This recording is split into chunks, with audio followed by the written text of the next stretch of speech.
We have the latest condition of a little girl from Leslie County who is in the hospital after getting the flu. A Laurel County community is mourning the loss of one of their own killed in a crash early yesterday morning. And we now know the name of a woman killed in a Jackson County house fire over the weekend. We'll bring you the latest details.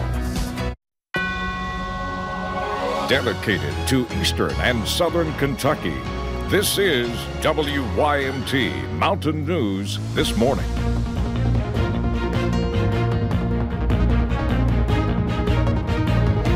Good morning. It is 6 o'clock on the dot. I'm Will Puckett. Thank you for tuning into Mountain News This Morning on Tuesday, March the 12th. Yesterday, the 11th, was gorgeous, and we're just hoping for another day like that today. Maybe another week like that, maybe another month, or even year. After all the rain we've got the last year and 2 months, Brandon, I think we deserve a couple days like yesterday. What is your own record last year, and we're 6 inches above average for this time of the year. Whew. Yep, it's crazy. All right, let's get into it this morning. No rain today, so let's focus on the good. We're looking at the WYMT studio camera, and we're looking at clean skies this morning here at 6:01. Looking at temperatures, they're kind of iffy in some spots rather. I'm going to get me some coffee. 26 there in Ashland, 37 in Jacksboro, 32 Middlesboro, and 32 in Hazard. A little extra on the coffee meter today because it's pretty chilly out there. We go to the weather app forecast, and you can see temperatures getting into the 50s a little bit later on today. Should be a fairly nice day with sun and clouds. Rest of the forecast on the way here in just a few minutes. Will? All righty, Brandon, thank you. Well, a little girl from Leslie County who is in the hospital after getting the flu continues to improve day by day. We first told you about 20-month-old Caitlin Late last month. Friends of the family tell us she is not awake but is making noises and the muscles in her body are relaxing. For now, the plan is to send her to Cincinnati once she gets better. In the meantime, several community members are fundraising for her. Well, also this morning, we want to recognize some police officers here in Eastern Kentucky. These officers noticed a kid shooting on a ball goal seen there on the left, so they wanted to give him a little upgrade. They went to the Ashland Walmart, and employees there were nice enough to donate the new one on the right. Just an awesome story for you this morning. Well, the family of a missing Southern Kentucky woman is looking for answers this morning. Chastity White was last seen in Laurel County on March 3rd. She is a former special education teacher who also goes by the nickname Bo. Her loved ones say they haven't heard from her since she sent them an email last Thursday. They say they just want to know if she's safe. Not having any idea whatsoever where she's at or what's happened, or the biggest thing is the unknown. We have no answers. Investigators say White may be driving a red Ford Focus with Kentucky tag 012XLD. If you have any information about White's whereabouts, you are asked to contact the Laurel County Sheriff's Office. Well, the University of Virginia's College at Wise just saw its recruitment territory expand by several states as Virginia lawmakers approved legislation to let the small college offer reduced tuition to all students from the Appalachian region. Governor Ralph Northam signed the measure and it became law late last week.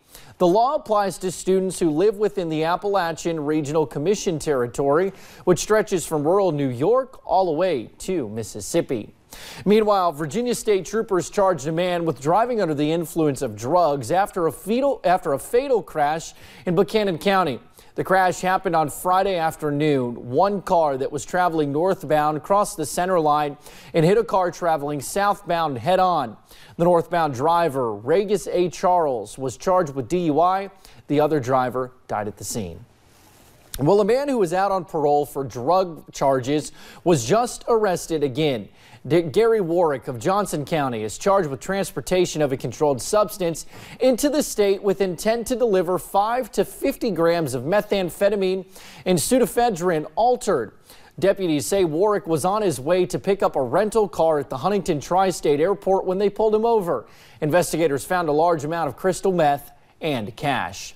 Meanwhile, 2 people from Cincinnati are behind bars this morning after police found a suspicious car on Summit Federal Corrections Institution property. Gayon Dewberry and Natasha Shields were the 2 people involved. After investigating, deputies found a large amount of contraband in plastic bags. The bags contained cell phones, alcohol, clothes, food, and other items. Deputies charged Shields and Dewberry with promoting contraband and trespassing. Well, police in Manchester say they found drugs during a traffic stop. Investigators arrested Brian Hacker and Molly Henson. Police say while searching the car, they found cocaine, meth, and a pipe, among other drug-related items. Investigators say the car they were in was actually stolen. Hacker faces drug and theft charges. Police served a warrant on Henson. Well, state police arrested a man in connection with a Virginia murder. Jeremiah Russell May is in the Pike County Detention Center now. Investigators say he killed Matthew Hurley last week. They believe it all started as an argument resulting in May shooting Hurley. He also shot himself. May faces a murder charge. He will be extradited back to Virginia. Well, the Laurel County community is mourning the loss of one of their own this morning, killed in a crash early yesterday morning. Deputies say around 3 a.m., 21-year-old Dylan Ellis was traveling on Highway 1006 south of London when he left the road and clipped a utility pole and a guide wire. We are told Ellis's car then flipped, landing on another vehicle in a driveway. He was pronounced dead at the scene. This was a 21-year-old young man, so it's very tragic and it's very hard for deputies when we have to investigate something like this. There is no word on what led to the crash. We have learned that the Bowling Funeral Home will be handling services for Ellis. Visitation is after 6 Wednesday and the funeral will be at 1 Thursday. Well, we now know the name of a woman killed in a Jackson County house fire over the weekend. The Jackson County coroner says the victim is 91-year-old Jean Morris. She died when her home caught fire early Saturday morning off of US 421 in Sand Gap. People we spoke to tell us Morris was respected and loved by many in the community. The cause of the fire is still under investigation, but officials say the fire does not appear to be suspicious. Well, the murder trial of a man accused of killing former Everett's Mayor Ronnie King continued in Bell County yesterday morning. Starting at 10:30, jurors heard opening statements and witness testimony from officials, including former Kentucky State Police detectives and arson investigators. During the testimony, pictures of the crime scene and diagrams of the home were presented. The trial will continue starting at 8:30 this morning. Well, a grand jury indicted a man in connection with a deadly Floyd County hit and run in May of last year. Police say Kyle Collins hit Larry Hinkle and did nothing to help him. Now, 3 others face charges of tampering with physical evidence. WYMT's Marianne Fletcher talked with Larry Hinkle's son to get their reaction as the case moves forward. They say it is a step toward justice. The biggest relief was hearing the reckless homicide charge on Kyle finally. In July 2017, Kyle Collins allegedly hit and killed Larry Hinkle on Kentucky 979 in the T-Berry community of Floyd County. Larry is Jody Hinkle's father. The smallest tip is what set it off. Now, Christy and Bradley Hamilton are charged in connection to the deadly hit and run. But it holds everybody accountable for what they done. Exactly. For thinking you can get away with it and hide evidence. Officials say Christy and Bradley Hamilton helped Kyle destroy evidence. Now both face charges of tampering with physical evidence. From a cold case with no evidence, no car, no body, to having 3 people, it's worth all that work and effort. Jody and Ashley have a message for Kyle, Christy, and Bradley. It could have been avoided. You just had to stop and be honest, and the law wouldn't have been broken.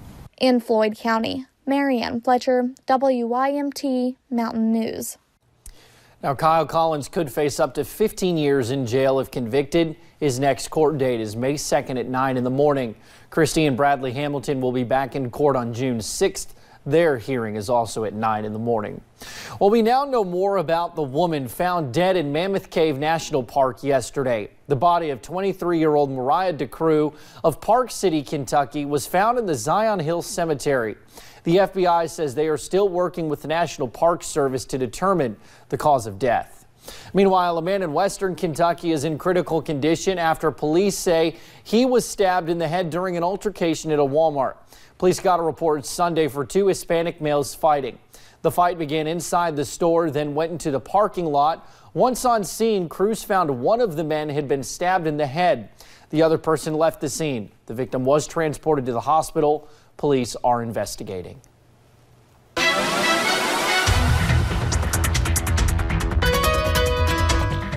Well, the forecast not too bad this morning. Not going to be too bad overall today. We take a look at McKee this morning in Jackson County here at 610, and things looking pretty good down that way. Not a whole lot of traffic just yet. Temperatures kind of a big swing this morning, still dropping. Jacksboro from 45 to 37 in the last about hour or so. 26 now Ashland, 32 Hazard, and Middlesboro, 30 Monticello. Everybody else in the mid to upper 30s there across the region this morning. So bundle up, grab those jackets. 56 the average and the high today. 85 the record set back in 1990. Planning out your day, plan for highs in the mid to upper 50s today. It's going to be a fairly nice day overall, so get out there and enjoy it. Will? All righty. Well, thank you for joining Mountain News this morning. More news is on the way. Being in the right place at the right time, it can save lives. We have a story of 2 police officers coming up. And an Ohio community is giving thanks for the quick thinking of one local police officer. We will tell you why.